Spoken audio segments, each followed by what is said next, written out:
Hello, world. I am here with some picks of the week. It is now April 20th because it's past midnight. But this weekend, I just want to talk about some things I've been listening to and watching. Mostly this is going to be about music, but um, might throw a movie in at the end.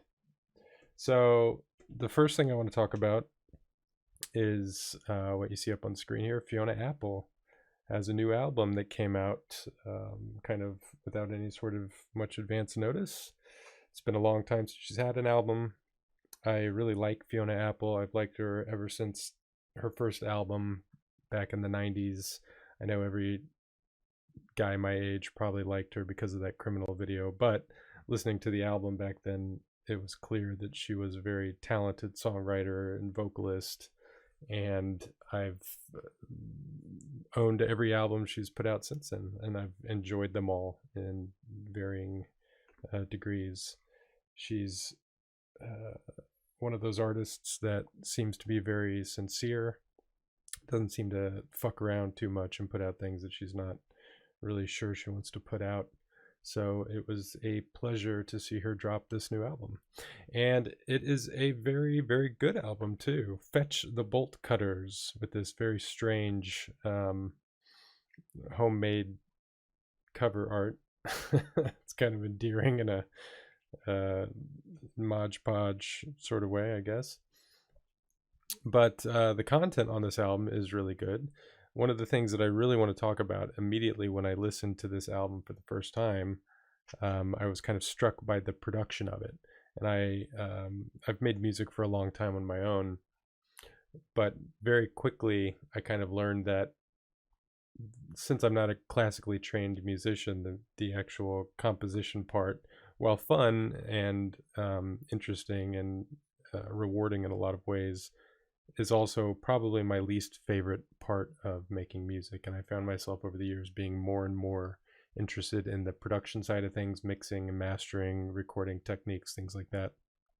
And so there's a lot of music that I listen to that um, I'm not necessarily listening to because I think the artist is very talented or honest or whatever it may be. It may not be my genre preference, but um, I like to listen to all sorts of albums just to take in the production values and see how different people do different things. Be that as it may, this happens to be an artist that I like and some very interesting production. So, what makes the production interesting on this album? One of the things that struck me immediately when I listened to it for the first time was the open ambience of the rooms that it was recorded in. You can tell that it was not most of it anyway. I'm sure there were parts of it that were recorded in proper studios, but you can tell that a lot of this album was recorded in home space. There's natural reverbs from the room. You can hear things going on in the background. There's lots of very interesting percussive elements of all sorts of odd types that you can't really pin down what exactly it is. And the instrumentation and the composition of the songs is just incredibly eclectic and experimental, even for Fiona Apple, her last album. The I believe it was the Idler Wheel. Maybe I'm getting that wrong, but it was veering toward this direction with a lot of very abstract sort of compositions. And this one kind of breaks that door down and goes to the nth degree. So what I first thought of when I heard this album, I'll play a little bit of it here. This, like I said, this strange kind of percussive elements that sound wide open, very loose, very, um, not very polished, yet production-wise, extremely polished and sounds really, really good. Piano sounds great. All the percussion sounds great. Her vocals are recorded beautifully. But what this album really reminded me of when I first heard it was one of my favorite albums, not just production wise, but in general, one of my favorite albums from a man that we talked about in a previous week, Tom Waits. His album Bone Machine, which is a album that is recorded in a lot of the same style and attitude that this album is recorded in, and it immediately made me think of this album because Tom Waits recorded a lot of this in big open rooms, used the ambience of the rooms as reverb and ambience for the instrumentation instead of traditional reverb apparatus and equipment. And it's very raw, very sloppy, very loose, yet still very well produced and composed and tight in a lot of ways. And this Fiona Apple record is some sort of spiritual cousin to this for sure. And if you like the sound of Fiona Apple's new record, I advise you to try to go find a copy of Bone Machine. I'm sure it's available on streaming platforms and whatnot. And I'm sure you can probably still buy the CD. I think the vinyl's long out of print. In any event, great album. I'd have to say a couple of my favorite cuts on here. The first song was very interesting, and near the end of it, she started almost chirping like a dolphin, which was kind of odd to hear, but interesting nonetheless. Gives you an idea of how wacky this album is going to get and how far out there she's really going to go and let herself go, and it's obvious that she just does not give a shit, so that's fantastic to see. There we go. It's good stuff. But I would say tracks 9 and 10, these two in a row, Heavy Balloon and Cosmonauts, on first blush, my two favorite tracks on the album, bar none. Really, really good. There's a lot of good tracks on here, but these two are standouts.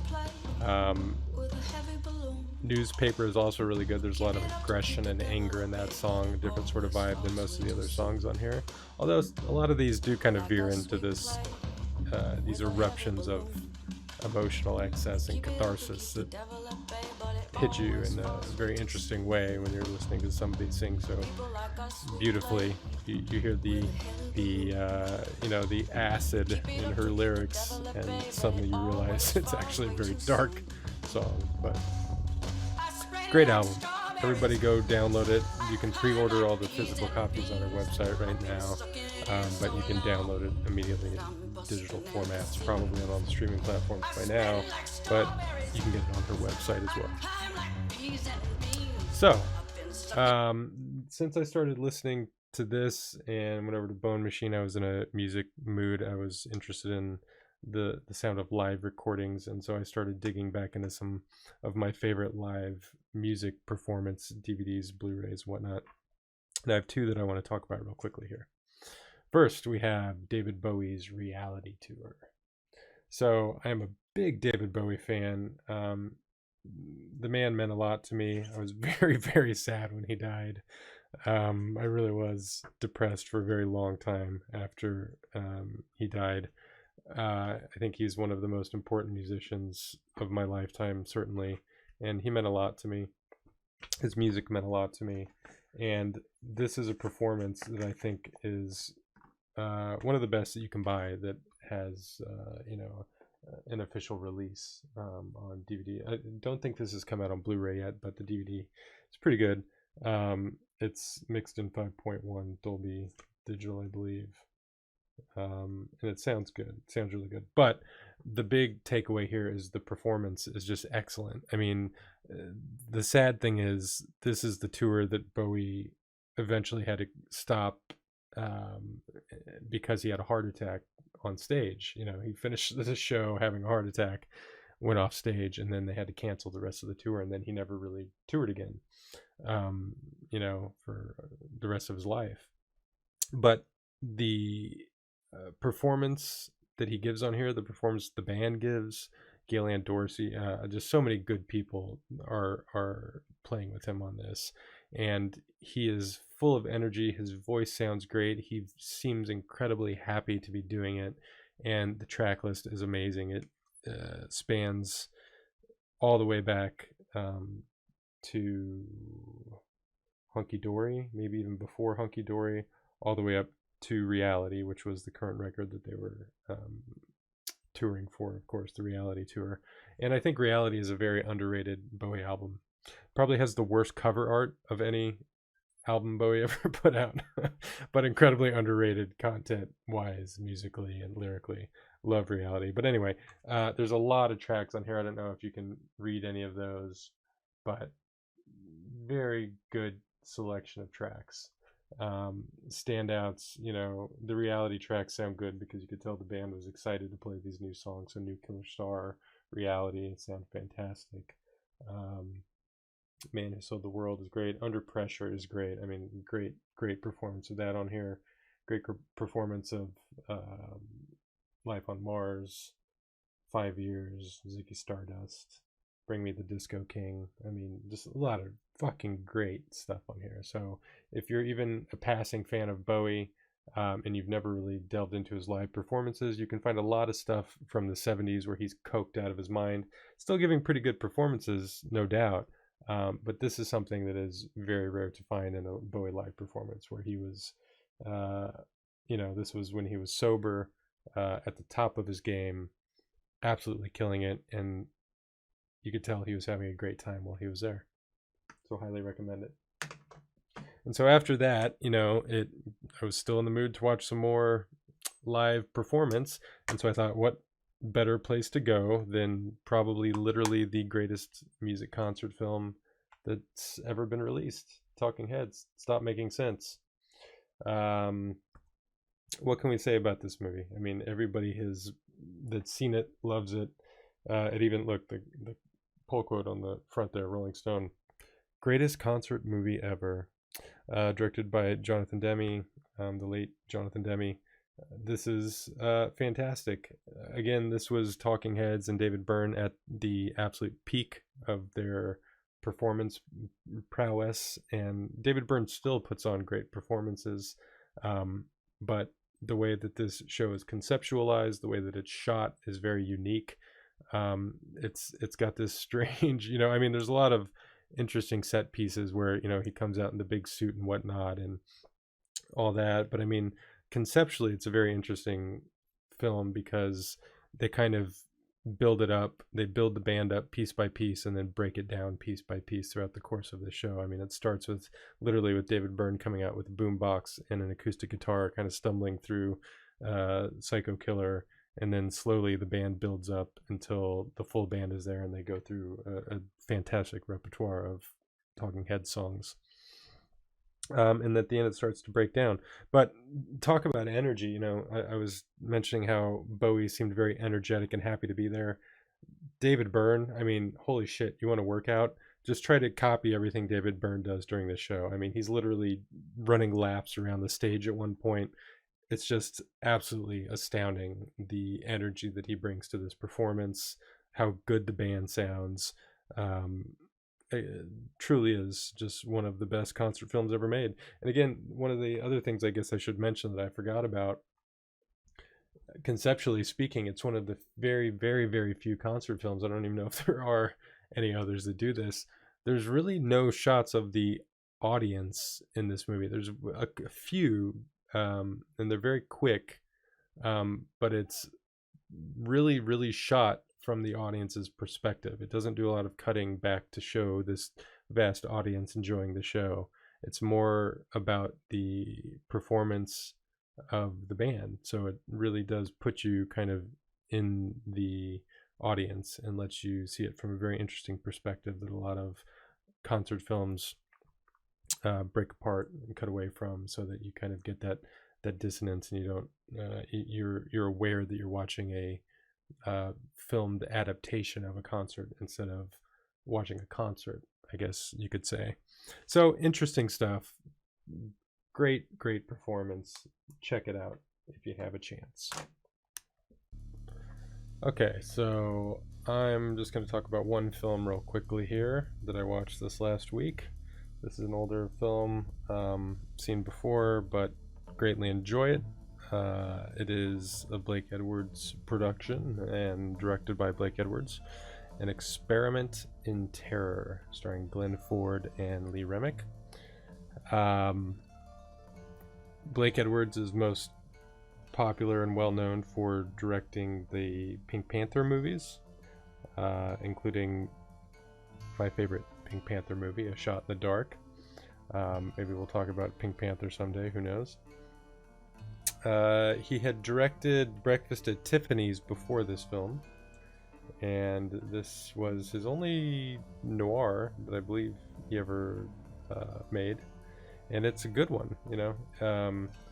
One of the things that this is well known for is being a big influence on David Lynch, specifically on Twin Peaks. As you'll see here, Lee Remick lives in the town of Twin Peaks, which is outside San Francisco in this fictionalized world here. And not only that, that would be a kind of a coincidence. I mean, who knows? He could have come up with that name, Twin Peaks, somewhere else. But there's also the killer's name is Lynch, and Garland Lynch. Garland was a name that David Lynch used in Twin Peaks for Major Garland Briggs, who was a pretty significant character in the show. Came back in the third season, even though the actor had passed on. And also known in this movie, Garland Briggs, his alias is Red Lynch. And Red was also a character in the third season, The Return, Twin Peaks The Return. So there's Twin Peaks right there, as you can see. So there's a couple weird little things in here that really make it seem like David Lynch was obviously a fan of this. The killer says a line that's very similar to Killer Bob from Twin Peaks, where he says, "I've killed twice before and I'll do it again," that sort of thing. But anyway, Lee Remick's great in this. She's young and fresh-faced and cute, and plays the part of a terrorized young girl pretty darn well.